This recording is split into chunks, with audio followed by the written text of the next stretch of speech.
Hoje é permitido você ser cliente do escritório de qualquer ministro do Supremo Tribunal Federal e pagar 10 milhões de reais num parecer. Mas ai de você se você der qualquer tipo de apoio financeiro, eu não vou nem falar, mas moral ao Bolsonaro ou ao grupo político da direita.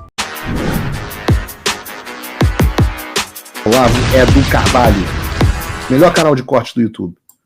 Ei, se você gosta do que eu faço, pensa nisso. Esse conteúdo só existe porque tem gente ajudando a manter. Com pouco mais de $5 por mês, você também pode contribuir. Acesse www.paulofigueiredoshow.com/apoia, use o cupom da descrição e já fica o meu obrigado.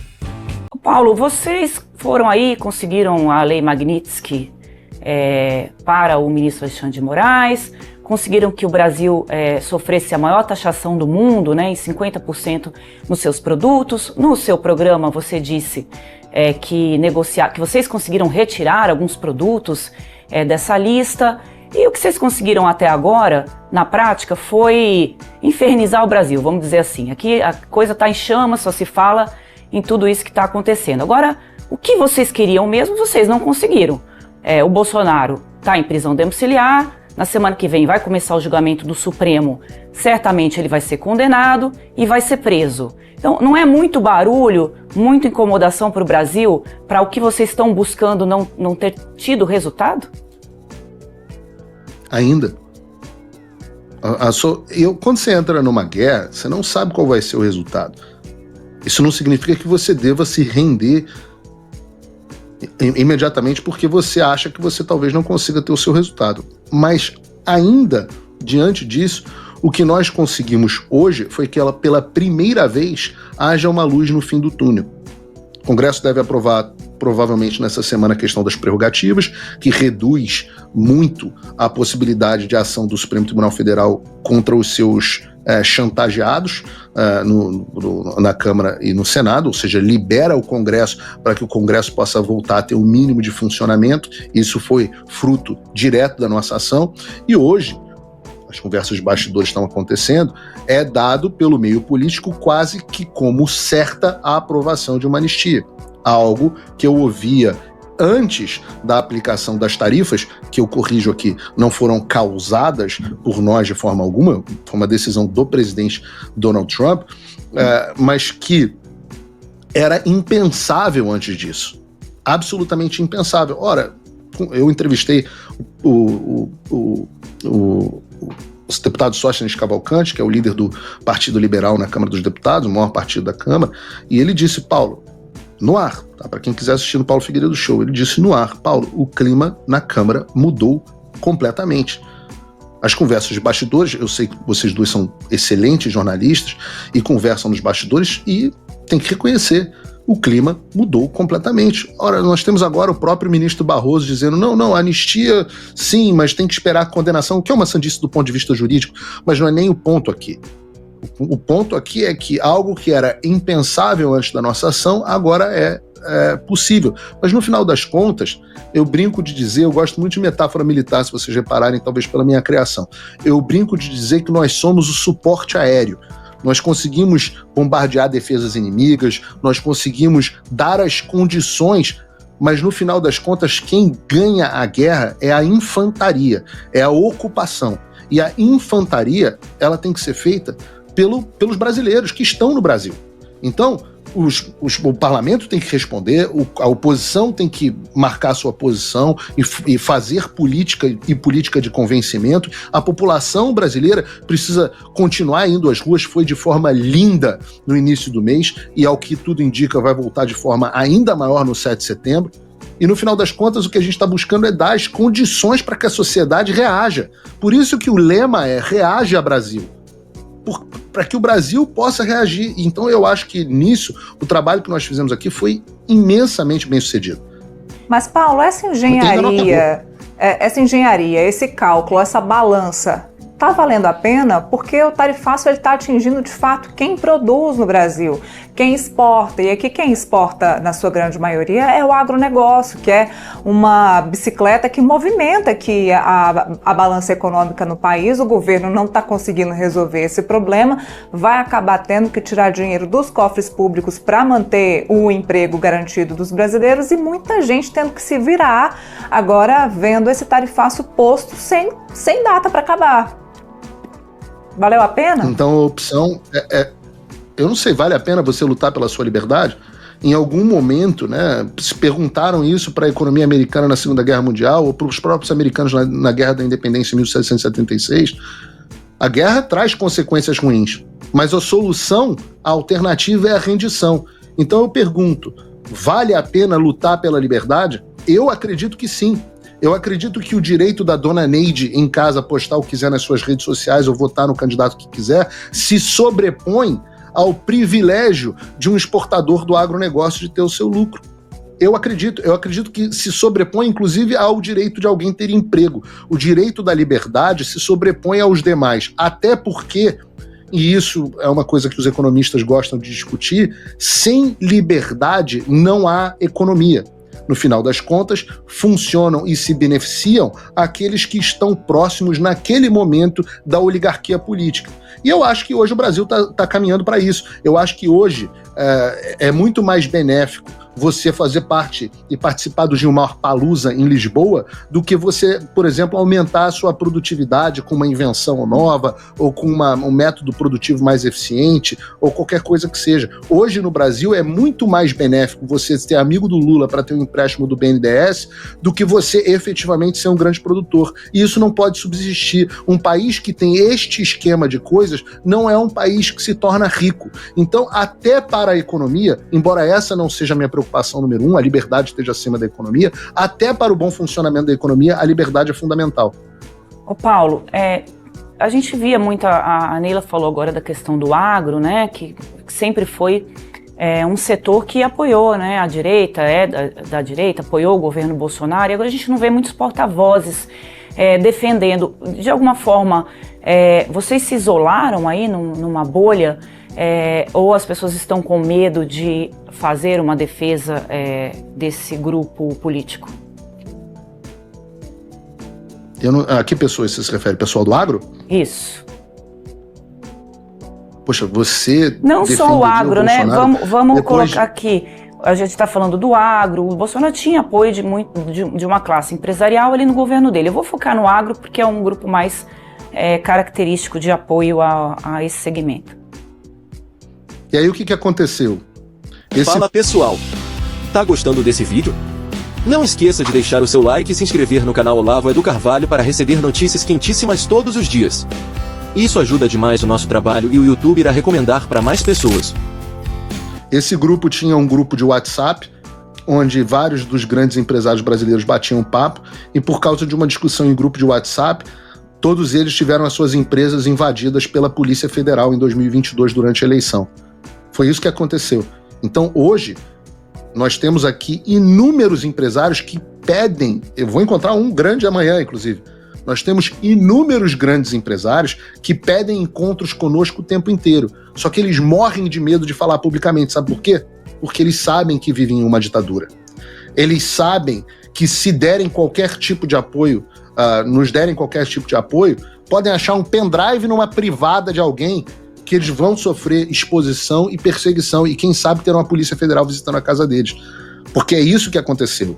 Hoje é permitido você ser cliente do escritório de qualquer ministro do Supremo Tribunal Federal e pagar 10 milhões de reais num parecer. Mas ai de você se você der qualquer tipo de apoio financeiro, eu não vou nem falar, mas moral ao Bolsonaro ou ao grupo político da direita.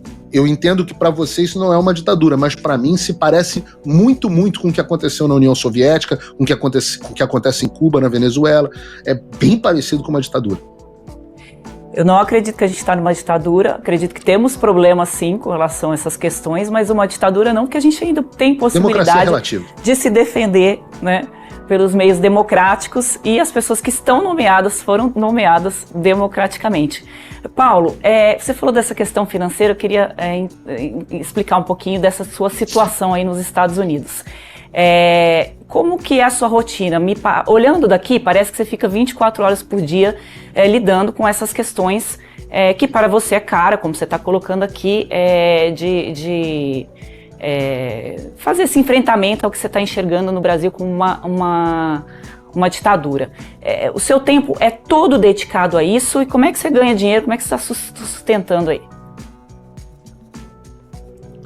Infelizmente, muito mais do meu tempo do que eu gostaria é dedicado a isso. Sofrem com isso a minha esposa, as minhas filhas, os meus amigos que não me veem, mas eu entendo que eu estou aqui como, de novo, né, muitas comparações militares, parte da minha formação, mas eu entendo aqui que eu estou embarcado numa guerra e que em algum momento eu vou voltar para casa. É isso. Financeiramente, minhas principais fontes de receita são, obviamente, as minhas empresas, que eu já tenho há bastante tempo, várias delas, e eu não divulgo os meus negócios no ar, porque eu já sofri muitas represálias por conta disso, então aprendi a lição. Você conheceu o Donald Trump, que vocês tiveram uma sociedade, eu não sei como é o termo específico aqui no Brasil, com relação a um hotel que ia ser construído aqui no Brasil. Esse negócio não deu certo. Como é que se deu essa sua aproximação com o Donald Trump? Você tem conversas diretamente com ele, ou são mais com os interlocutores dele? E como que é esse Donald Trump? É aquele Trump do filme que a gente assistiu, ou ele é muito diferente? Como é esse convívio, se é que há? Não sei se é qual filme. Eu provavelmente não vi esse filme que você está falando. Eu vou tentar resgatar o nome aqui enquanto você me responde. Eu conheci o presidente Trump em 2012, ele não era, 2011, 2012, ele não era presidente ainda, ele era o grande empresário imobiliário que eu sempre admirava, porque essa era a minha origem, e nós tivemos uma relação pessoal e comercial muito produtiva. Não vou dizer que nos tornamos amigos, porque talvez isso seja mais verdade para os filhos. Nunca me tornei amigo do Donald Trump, mas lidei bastante com ele de forma muito acalorada. Eu acho que eu sou o único brasileiro que negociou com Donald Trump 3 vezes de forma bem sucedida. Então, nós tivemos um grau de relação. Donald Trump, ele é muito parecido, eu diria que é idêntico à pessoa que você vê na televisão, assim como o presidente Bolsonaro, né? Tem uma característica muito grande de ambos, é que eles são a mesma pessoa na frente das câmeras que são atrás das câmeras. E isso é muito legal, porque são pessoas autênticas. Eu almejo, né, no dia que vocês me conhecerem pessoalmente, e a gente tiver essa conversa num restaurante, vocês vão ver que eu sou o mesmo Paulo Figueiredo fora das câmeras que sou dentro das câmeras, a mesma personalidade, o mesmo estilo brincalhão, ao mesmo tempo confrontador e provocativo, é a mesma personalidade. O Trump é assim, o Trump é o que você enxerga, ele é bem-humorado, ele é uma pessoa engraçada, ele é provocador, ele é muito inteligente, ele é muito rápido na análise das situações, é muito difícil você deixar alguma coisa passar despercebida, ele é muito duro na negociação. Eu nunca tomaria a postura que o governo brasileiro está tomando, graças a Deus eles estão nos facilitando a vida, mas é muita burrice, é muita inabilidade de negociação o caminho que o governo brasileiro está tomando. Então nós tivemos uma relação comercial que eu acho que foi muito bem sucedida. A relação comercial que eu tive com o presidente Trump foi muito bem sucedida, até problemas na sociedade no fim de 2016, muito tendo a ver com o que o próprio Donald Trump, no início de 2016, com o fato, no final de 2016, quando Donald Trump se tornou presidente, e houve uma divergência, na verdade, com os sócios, mas eu nunca tive divergências pessoais grandes, acho que foi muito bem sucedido. O hotel está funcionando no Rio, cheio, bem ocupado, um hotel lindo, um dos hotéis mais bonitos do Rio de Janeiro. Então acho que foi uma sociedade muito bem sucedida. E a minha relação hoje, óbvio, o presidente Trump é uma pessoa muito inacessível, não é uma pessoa que dá para mandar um zap aqui para ele, dizendo: e aí, Trumpão, como é que você tá? Não, a relação, obviamente, acontece muito mais pela sua equipe. Quando as coisas chegam pro Trump, a bola tem que já tá muito mastigada. O processo de algo... Por isso que eu acho que é uma coisa quase que infantil, quando as pessoas acham que a gente influencia o Donald Trump. Entendam, é quase que uma via crucis para um documento chegar na mesa do presidente Trump. Não importa se pode ser o melhor, o amor da vida dele. Você tem que passar no nosso caso, a gente teve que passar pelo Departamento do Tesouro, pelo Departamento do Estado, pelo National Security Council, pelo Domestic Policy Council, pelo White House Counsel Office, que é a advocacia dentro da Casa Branca, pelo Departamento de Justiça. Teve coisa que teve que passar pelo Departamento do Comércio. Aí você vai e encontra o Deputy Chief of Staff for Policy. Aí o Deputy Chief of Staff for Policy tem as opiniões dele, que voltam, são 50 documentos, 50 pessoas dando opiniões diferentes para finalmente chegar a uma coisa que dá para você colocar na frente do presidente dos Estados Unidos e dizer, é por aqui. E aí o presidente dos Estados Unidos, no nosso caso especificamente, falou, não é por aqui, eu quero fazer tarifa. E é assim que funciona. Andrés, então não dá para chegar e falar, Trampão, sanciona agora o Hugo Mota. Pau, ele... Deixa comigo, Paulo, aperta o botão, não funciona assim, infelizmente. Mas começa ali de baixo. Paulo, o filme é O Aprendiz, que ele trata muito desse início, né, da carreira do Donald Trump no mundo dos negócios. É um seriado, um filme. É um filme. Não, existe o seriado, O Aprendiz. Não, tô falando do filme. Tô falando do filme. Eu nunca vi. O filme que foi lançado no ano passado, que mostra essa trajetória do Donald Trump no mundo dos negócios e essa característica dele de ser muito duro com relação às negociações e muito ambicioso também para chegar onde ele quer chegar, seja quem esteja pela frente.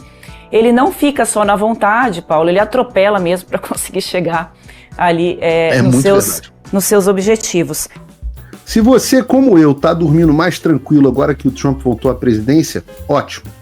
Mas e o Brasil? Nosso país continua no buraco. A volta do Trump nos dá esperança, mas as coisas não vão se resolver sozinhas. Vai ser preciso muito trabalho, meu e seu. E não adianta xingar muito nas redes sociais achando que isso resolve alguma coisa. Não tem salvador da pátria, não tem um político que vai resolver por você. A responsabilidade é sua.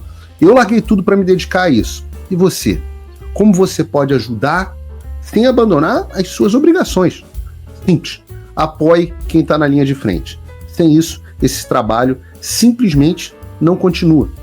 Acesse www.paulofigueiredoshow.com/apoie e com a partir de $5 por mês, garanta que isso siga em frente. Se puder ir além, torne-se meu patrono Gold e participe do meu grupo privado e ajude a definir as minhas próximas pautas. A diferença entre vencer e perder está na ação. Durma tranquilo, sabendo que você fez a sua parte. Obrigada por assistir o vídeo até o final. Se você já chegou até aqui, confere se já está inscrito no canal e se já deixou aquele like generoso. Estamos quase chegando a 1 milhão de inscritos e a sua ajuda é muito importante para levar o canal Olavo do Carvalho mais longe. Até o próximo vídeo, meus amigos. E neste momento é muito fácil aos defensores do plano alegar isso é uma teoria da conspiração.